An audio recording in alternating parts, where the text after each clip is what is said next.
através de uma revelação do próprio Deus ao homem. Sendo assim, a segunda perspectiva de Paulo, a partir do capítulo 5, é mostrar que nós somos justificados em Cristo, não por obras que nós façamos, mas a graça de Deus, ela nos alcança, a graça de Deus nos atrai, a graça de Deus nos traz até Ele. E somente através dessa graça é que nós podemos ser salvos. Assim, a Bíblia Sagrada nos diz que é pela fé que nós recebemos graça, e assim somos alcançados por Cristo Jesus, de maneira tal que compreendemos que agora nós temos algo que pode direcionar as nossas vidas. E aquilo que pode direcionar as nossas vidas não é outra coisa senão a palavra de Deus, só a Escritura. Dentro de toda esta perspectiva, Paulo agora vai dizer, meus queridos, que existe algumas perspectivas, existe uma forma, existe uma maneira de viver o Evangelho. E Paulo vai mostrar que para viver este Evangelho é preciso vivê-lo glorificando a Deus, bendizendo a Deus, reconhecendo a soberania de Deus. Só a Deus toda glória. Mas por que só a Deus toda glória? Por que só a Deus todo louvor? Por que só a Deus toda a exaltação? Nesta doxologia, neste cântico, neste louvor de adoração que Paulo expressa aqui do verso 33 até o verso de número 36, nós vamos observar o porquê. No entanto, isto será mais bem compreendido se nós voltarmos os nossos olhos, meus amados, para o capítulo de número 9 desta carta. No capítulo de número 9 desta carta, Paulo, irmãos, vai apontar a razão pela qual ele diz que é preciso olhar para Deus e reconhecer Deus como o soberano Senhor. Ele vai dizer, meus queridos, que a incredulidade dos judeus, do povo para o qual o Deus Todo-Poderoso veio e desejou se revelar, a incredulidade deles não lhes permitiu enxergar Deus como de fato Deus é, como de fato Deus quer se revelar ao homem. Sendo assim, Paulo diz: olha, eu tenho um peso no meu coração. No verso de número 3 do capítulo de número 9, Paulo diz assim: eu mesmo desejaria ser anátema, separado de Cristo, por amor de meus irmãos, meus compatriotas, segundo a carne. Verso 4, ele diz: porque eles são israelitas, pertence-lhes a adoção, também a glória, as alianças, a legislação, o culto e as promessas. Deles, dos israelitas, são sim os patriarcas, e também deles descende o Cristo segundo a carne, o qual é sobre todos Deus bendito para todo o sempre. Amém. Repare, Paulo afirma aqui que se fosse possível, ele se tornaria maldito. Se fosse possível, ele daria a sua salvação, para que os outros compreendessem de fato quem é Deus. Porque só a Deus toda glória. No capítulo de número 10, repare o que é que Paulo coloca no verso 1, capítulo de número 10. Paulo diz assim: ó, irmãos, a boa vontade do meu coração, a minha súplica a Deus a favor deles, dos israelitas, dos judeus, são para que sejam salvos. Sabem por quê? Verso 2: porque lhes dou testemunho de que eles têm zelo por Deus, porém não com entendimento. No verso 3, Paulo diz assim: porquanto, desconhecendo a justiça de Deus e procurando estabelecer a sua própria, não se sujeitaram àquela justiça que vem de Deus, porque o fim da lei é Cristo, para a justiça de todo aquele que crê. Reparem, Paulo leva tão a sério, meus queridos, esta ideia, este assunto de se possuir entendimento verdadeiro a respeito de Deus. E nesse capítulo de número 11 aqui, Paulo se propõe a falar sobre o futuro daqueles que não conhecem a Deus e daqueles também que conhecem a Deus. Paulo se propõe a falar sobre o futuro dos eleitos, dos salvos em Cristo Jesus. E Paulo apresenta aqui no capítulo de número 11 uma resposta a algumas questões que ele havia levantado, que ele havia proposto. Se não, repare, por favor, o capítulo de número 11, e o verso 1, capítulo 11, verso 1, ele diz assim: pergunto, pois, terá Deus porventura rejeitado seu povo? Olha que interessante a pergunta de Paulo. Terá Deus rejeitado seu povo? Aí Paulo diz assim, ó, de modo nenhum, porque eu também sou israelita, da descendência de Abraão, da tribo de Benjamim. Deus, verso 2, não rejeitou o seu povo, a quem de antemão conheceu. E aí Paulo vai desenvolver o seu assunto, de sorte que, se nós lermos todo esse capítulo de número 11, Paulo vai dizer por que é que Israel agora está meio que desvirtuado, com a mente embaçada, com os olhos sem enxergar bem, sem compreender de fato a soberania de Deus e quem é Deus, sem ter entendimento de fato de Deus, sendo eles a videira. Perceba que a ideia aqui, queridos, é afirmar que Deus, Ele no seu devido tempo, concederá entendimento salvífico, sim, aos que creem em seu nome, aos salvos, aqueles que estão destinados a morar no céu. Isto posto, meus queridos, o apóstolo afirma que esta misericórdia de Deus, que esta graça de Deus em favor da humanidade, não se destina somente a Israel, mas ele diz que essa graça de Deus, que essa ação soberana de Deus, que essa misericórdia de Deus também é derramada sobre nós. E aí, repare por favor o capítulo de número 11, por favor, verso de número 25, capítulo 11, verso 25, ele diz assim: porque não quero, irmãos, que ignoreis este mistério, para que não sejais presumidos em vós mesmos.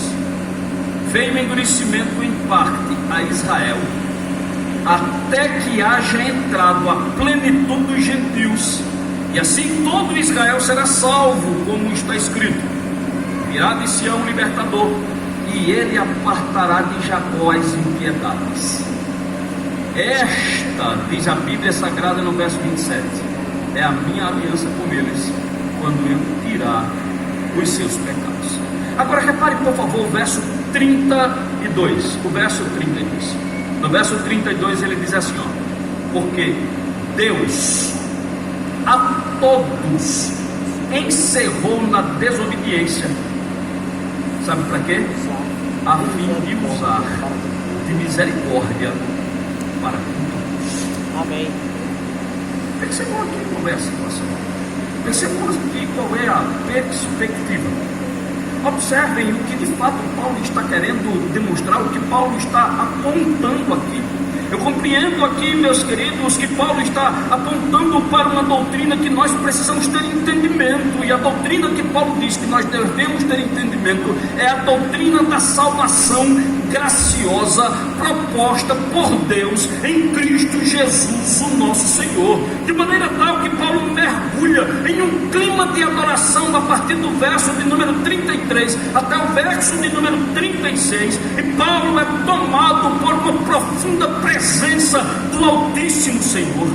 Paulo reconhece sim a soberania de Deus, Paulo reconhece sim as suas limitações, Paulo reconhece que ele precisa de Deus, que ele carece da graça e que ele tem que ter entendimento de Deus, a fim de que seja salvo, para que ele possa render a Deus toda glória, todo louvor e toda exaltação. Sendo assim, Paulo confessa, do verso 33 até o verso de número 36, profundidade da riqueza, tanto da sabedoria como do conhecimento de Deus, como insondáveis são os teus juízos, como inescrutáveis são os teus caminhos. Quem, pois, conheceu a mente do Senhor? Quem foi seu conselheiro? Quem primeiro deu a ele para que lhe venha a ser restituído? Porque dele, por meio dele e para ele são todas as coisas. A ele, pois, seja a glória eternamente. Glória a Deus. Mas sabe, há uma pergunta ainda a ser realizada. Quais são as verdades destacadas nessa doxologia? Quais são as verdades a serem destacadas neste hino de louvor e de adoração a Deus? Quais são as verdades que este cântico nos traz? Será que de fato nos conduzem ao entendimento que só Deus merece toda a glória? Repare que Paulo aponta para a profundidade que há em Deus, no verso de número 33. E Paulo aponta para esta profundidade que há em Deus na seguinte perspectiva: ele diz que a profundidade de Deus é rica, é sábia e é cheia de conhecimento. Repare o verso de número 33. Ele diz aí: ó profundidade da riqueza, tanto da sabedoria como do conhecimento de Deus. Quão insondáveis são os teus juízos, quão inescrutáveis os teus caminhos.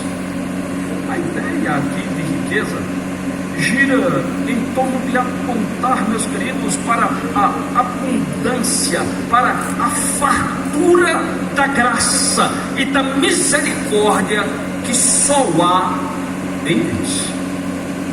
Esta é a ideia do texto. É nesta perspectiva que Paulo, meus queridos, ele afirma que este favor divino, que este fator misericordioso que há em Deus é tão profundo. E ele diz: sabe por que é tão profundo? Porque é impossível chegarmos ao fundo dessa misericórdia divina. É impossível chegar ao fundo do conhecimento de Deus. É impossível conhecer esta sabedoria de Deus em sua totalidade. Veja aí o verso de número 33, ele diz: quão insondáveis são os seus juízos, quão inescrutáveis os seus caminhos.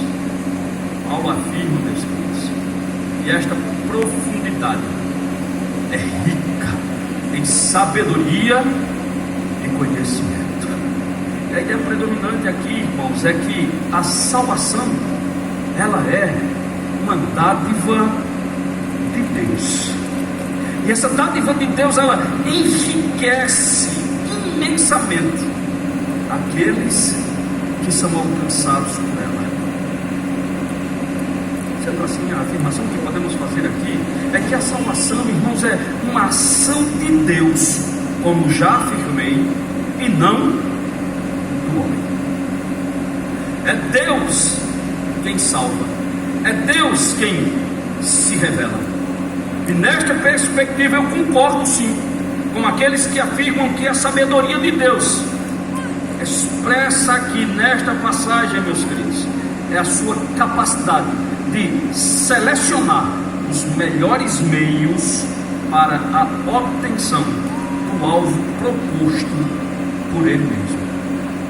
A sabedoria de Deus é a sua ação, é a sua capacidade de selecionar os melhores meios a fim de alcançar o propósito que Ele mesmo determina. É Deus quem determina o propósito, é Ele quem cria as situações, é Ele quem faz, é Ele quem tem a soberania.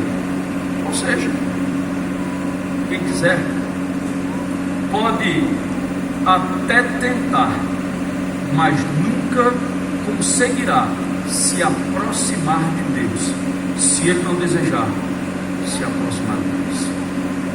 A ideia aqui, irmãos, a ideia aqui é de observar que Deus é quem salva pecadores, e que a eficiência em salvar vidas é de Deus e não dos homens. É por essa razão que os reformadores diziam: olha, só a palavra, porque é através da pregação da palavra que Deus se revela aos homens, é através da pregação da palavra que a graça alcança, é através da pregação da palavra que nós recebemos fé, é através da pregação da palavra que Deus é glorificado, é através da pregação da palavra que nós compreendamos que Jesus Cristo, Ele é o único meio para que o homem possa se chegar a Deus. É por isso que Paulo afirma: dele, por meio dele e para ele são todas as coisas. A ele, pois, a glória eternamente. Mas uma segunda coisa que posso observar aqui: primeiro, Paulo observa essa sabedoria de Deus, Paulo observa esse conhecimento de Deus, e Paulo diz que essa riqueza e que essa sabedoria de Deus, que essa sabedoria e que esse conhecimento de Deus são ricos, e eles são provindos do próprio Deus. Segundo, Paulo diz aqui, meus queridos, três coisas pelo menos em forma de pergunta. Paulo aponta aqui pelo menos três perguntas que nos conduzem à contemplação da glória de Deus. Repare, por favor, o verso de número 34 e o verso de número 35. No verso 34, a Sagrada Escritura nos diz assim: quem, pois, conheceu a mente do Senhor? Olha, a primeira pergunta. Segunda, quem foi o seu conselheiro? A terceira pergunta: quem primeiro deu a ele, para que ele venha a ser restituído? Olha que três perguntas que devem estar na nossa mente e que nós devemos procurar resposta para elas. Se você permita-me observar isso aqui juntamente com você. Nessa primeira pergunta aqui, pois quem conheceu a mente do Senhor? A ideia do apóstolo aqui, o que Paulo procura enfatizar, o que Paulo procura fundamentar, aquilo que ele diz aqui, irmãos, neste verso, é a fim de respaldar o que ele disse no verso anterior, e que se refere à riqueza e à profundidade de Deus. Essa pergunta aqui diz respeito ao verso anterior. Veja que ele diz: quem conheceu a mente do Senhor? Agora, antes de fazer essa pergunta, leia o verso anterior, por favor. Veja, verso 33, ele diz: ó profundidade da riqueza, tanto da sabedoria como do conhecimento de Deus, quão insondáveis são os teus juízos, quão inescrutáveis os seus caminhos. Quem, pois, conheceu a mente do Senhor? É como que uma pergunta aqui é retórica, e William Hendrickson, ele nos ajuda a obter resposta do que é que Paulo está querendo dizer aqui. William Hendrickson, ele afirma o seguinte: sabe uma coisa? O que Paulo está mais ou menos querendo dizer para a gente aqui é que um Deus, escute por favor, um Deus que pode ser compreendido não é Deus de verdade. Peraí, pregador. Agora, pregador, você escorregou, porque você estava dizendo que nós precisamos ter conhecimento de Deus. Você estava dizendo que nós precisamos tentar conhecer a Deus, e que a proposta é exatamente essa. Mas agora você cita que um Deus que pode ser conhecido não é verdadeiramente Deus. Sabe, isso aqui não há nenhuma contradição. A afirmação aqui não conduz à ideia de que devemos buscar, ou de que não devemos buscar, melhor, conhecer a Deus. O que afirmamos aqui, meus queridos, é que por mais que nós tentemos conhecer a Deus, por mais que nós mergulhemos no oceano de Deus, por mais que nós estejamos nos aprofundando, ainda assim estaremos nas bordas do conhecimento do Deus soberano e poderoso que governa todas as coisas. É por isso que Paulo diz assim: ele é profundidade das riquezas insondáveis. Por mais que venhamos a conhecer a Deus, só conseguimos conhecê-lo um pouquinho só, jamais em sua totalidade. Ele se revela, e ele se revela como ele quer, o quanto quer e do jeito que quer. É por isso que ele é soberano. É por isso que a ele seja toda glória.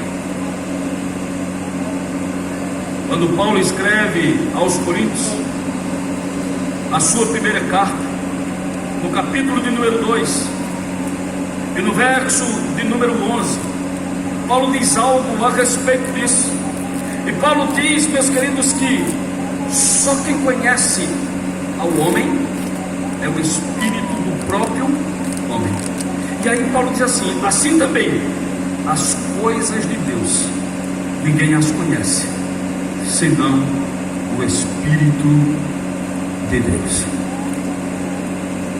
É por isso que Paulo fica meio que extasiado.